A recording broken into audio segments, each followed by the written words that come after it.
నర్తన తరంగిణి కార్యక్రమానికి స్వాగతం సుస్వాగతం.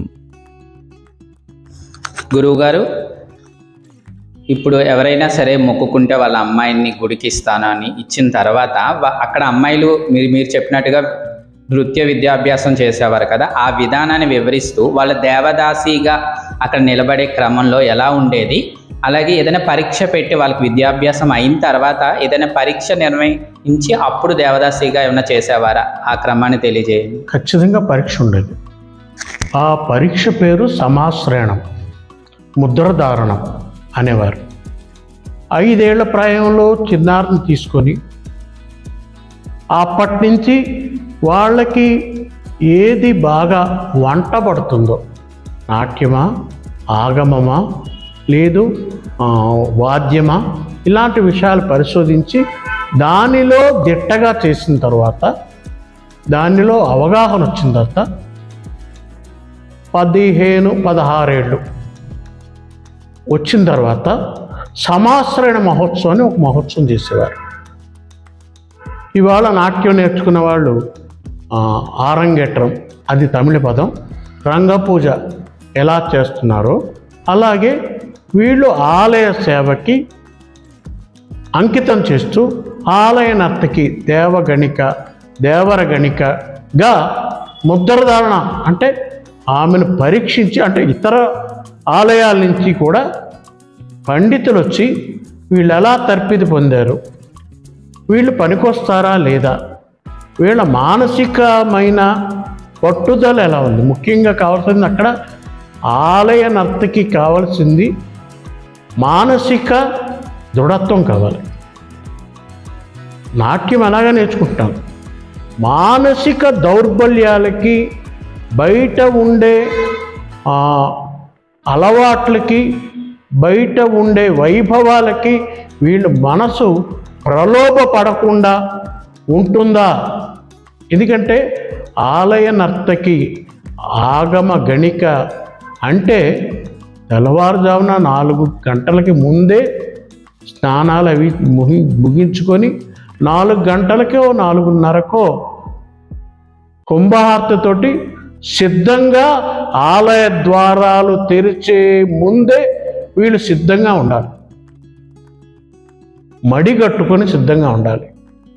ఆ ఆలయ ద్వారాలు తెరిచే సమయంలో ఇవాళైతే చేయట్లేదు కానీ, దేవుడి ద్వారాలు, గర్భగుడి ద్వారాలు తెరిచిన వెంటనే దేవుడు ముఖాన్ని స్వచ్ఛమైన పాలల్లో కానీ, స్వచ్ఛమైన నీటిలో కానీ, కలశంలో ఉండే నీటిలో కానీ ఆ ప్రతిబింబాన్ని, ప్రతిష్ఠింపబడిన దేవుడి యొక్క ప్రతిబింబాన్ని చూపించి, ఆ చూపించే టైంలో శూర్ణికలు పఠించి, స్తోత్రాలు పఠించి, అప్పుడు గర్భాలయంలో ప్రవేశించి మళ్ళీ గర్భాలయం మూసేసి ఆ తర్వాత అభిషేకాలు, అలంకరణలు అన్నీ అయిన తర్వాత సామాన్య ప్రజల కోసం తెరిచే ఒక ఆచారం ఆనాడు ఉండేది.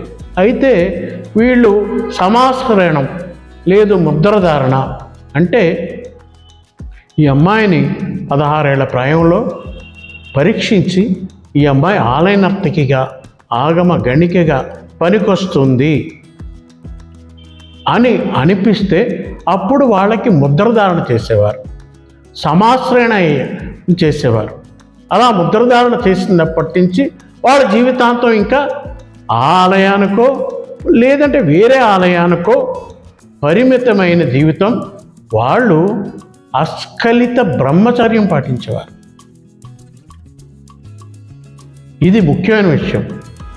చాలామంది అంటారు వాళ్ళకి పిల్లలు ఎలా వచ్చారు, వాళ్ళకి పిల్లలు లేరు. ప్రాచీన కాలంలో ఆలయ నర్తకి మండవరికి, ఆలయంలో పనిచేసే వాళ్ళెవరికి కూడా తరువాతి తరం లేదు. తరువాతి తరం ఎవరంటే మళ్ళీ కొత్తగా ఆలయానికి అర్పించిన వాళ్ళే తర్వాతి తరం వాళ్ళు తప్ప వంశాభివృద్ధి అనే మాటే లేదు వాళ్ళు. అంతేకాకుండా ఆలయ కళాకారిణులను ఎంత పవిత్రంగా చూసేవారంటే మన అమ్మ కంటే గౌరవం ఇచ్చేవారు. ఎంత గౌరవం అంటే ఆస్థానాల్లో రాజాస్థానాల్లో వెళ్ళి పేరంటం తదితర శుభకార్యం ఏం జరిగినా ఆలయం నుంచి ఆలయ నర్తకిని సగౌరవంగా తీసుకొచ్చి తొలి ఆశీర్వచనం ఆవిడ చేత చేయించి ఆవిడకి పట్టుబట్టలు పెట్టి సత్సాంప్రదాయ రీతిలో ఆవిడ్ని గౌరవించి తిరిగి ఆలయానికి చేర్చేవారు ఆనాటి జమీందారులు కానీ రాజులు కానీ సంస్థానాధీశులు కానీ ఎవరైనా ఈ కార్యక్రమం ఏ శుభకార్యమైనా ప్రారంభించాలంటే ఆ రోజున ఇంకా చెప్తాను, ఎదురు రావాలంటే యుద్ధం వెళ్ళేటప్పుడు లేకపోతే మంచి పనికి రాజుగారో ఎవరో వెళ్ళేటప్పుడు ఆవిడ వస్తే శుభం జరుగుతుందని పని కట్టుకొని ఆవిడని తీసుకొచ్చి ఎదురు తీసుకొచ్చి వెళ్ళే ఆచారం కూడా ఆనాడు ఉండేది. అంత గౌరవం ఉండేది. ఇక వారి పోషణ కోసమే కదా. ఒకసారి ఆలోచించండి, ప్రాచీన కాలంలో శాసనాలు పరిశోధిస్తే వందల వేల ఎకరాల భూమిని ఆలయానికి దానం చేసేవారు. ఎందుకోసం దానం చేసేవారు? పశువులను దానం చేసేవారు. దీపం సింహాలు ఇలాంటివి బంగారం వెండి ఆభరణాలు వాటికి దానం చేస్తారు, అప్పుడు దానం చేసేవారు. ఎందుకు దానం చేసేవారు అంటే ఈ భూమి మీద వచ్చిన పంట సాయంతో వీళ్ళు జీవితాంతం బ్రతకాలి. ఆచార్యులు కానీ పూజారులు కానీ ఆలయ పండితులు కానీ ఆలయ నర్తకీమణులు కానీ ఆలయంలో వాద్య కళాకారులు కానీ తదితర దాసీజనం కానీ వీళ్ళందరూ బ్రతకడం కోసం ఎవరికి ఎంత ధాన్యం ఇవ్వాలి, ఎంత ధాన్యం ఇచ్చేవారు అనేది కూడా ప్రాచీన శాసనాల్లో ప్రాచీన అనేక గ్రంథాల్లో పొందుపరిచి వాటికి పదిలంగా ఉన్నాయంటే దాన్ని బట్టి వాళ్ళని ఎంత గౌరవంగా, పైగా కొంతమంది అయితే ఇది ఆలయ గణికల కోసం ఇంత భూమి, ఆచార్యుల కోసం ఇంత భూమి లేదు, దేవుడి సేవ కోసం దీపారాధన కోసం ఇంత భూమి, దేవుడి ప్రసాదం కోసం ఇంత భూమి అని కూడా లెక్కలతో సహా వెయ్యడం అనేది, దానం ఇవ్వడం అనేది ఆనాటి ఆచారం. ఇకపోతే గురువుగారు ముద్రాంకితం అని అన్నారు కదా, మన ఆలయ నృత్యంలో ఆగమ నర్తనాలు ఉన్నాయి. మరి ఆగమ నర్తనం ప్రకారం ఈ ముద్రాంకితం అనే దాంట్లో వ్యత్యాసాలు ఉన్నాయా? ఎలా జరుగుతుంది? వ్యత్యాసాలు ఏమి లేవు. ఇవాళ ముద్రాంకితాలు లేవు, ముద్రధారణం లేవు, సమాశ్రయణము లేదు. ఎందుకంటే ఆలయంలో నర్తనమే లేదు. ఇంతకుముందు పూర్వం ఎలా పాటించేవారు?